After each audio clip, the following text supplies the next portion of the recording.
Boxing update mga tol, Cuadro Alas Casimero nasa Japan na at nakapag-match pa sa isang former Japanese World Champion na si Yoko Gashiken. Edad 69 na itong mga tol at huling laban pa niya noong 1981. Kung makikita nga po sa kanyang history mga tol, lumalaban pa itong Japanese noong 15 rounds pa lang ang boxing. So huling laban niya noong natalo siya kay Pedro Flores noong 1981. So matindi ang boxing noon mga tol, 15 rounds. Sa ngayon yung 12 rounds marami nang nahihirapan dahil hindi na kaya ng stamina. So dito sinubukan ng Japanese kung gaano ba kalakas si Cuadro Alas. So makikita natin mga tol, hindi pa todo ang lakas ni Casimero dito. Pinipitik lang muna yung mitts. Pero sinabi daw ng Japanese dito na malakas yung left hook ni Cuadro Alas. Mabigat daw talaga ang banat ni Casimero at talaga namang pwedeng in-knockout ang kalaban. Nakasama rin ni Casimero si Oguni. Ito ang huling nakalaban ni Casimero na umayaw dahil sa headbutt. Lalaban din kasi si Oguni sa undercard ni Cuadro Alas versus Saul Sanchez. Sa October 13 pa ang laban ni Cuadro Alas pero makikita natin kondisyon na daw ang katawan niya at handa nang lumaban. So abang na lang natin kung paano i-knockout ni Casimero si Saul Sanchez. Pero tingin ko mga tol, naghanda rin ng todo si Saul Sanchez. Hindi lang yung dadayo sa Japan para magpabugbog kay Casimero. Sigurado naghanda rin si Saul Sanchez para talunin si Casimero.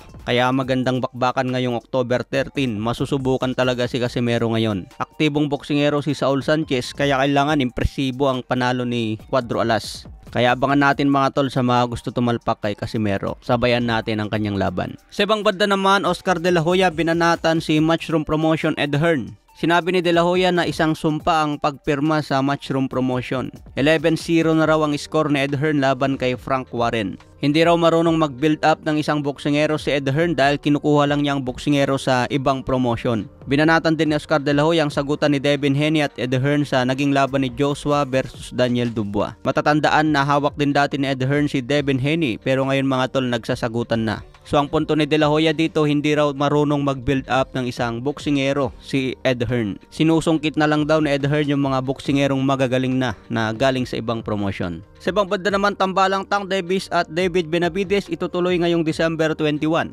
Inaayos na ang bakbakan ni Tank Davis kontra Lemon Troach na may hawak sa WBA Super Featherweight belt.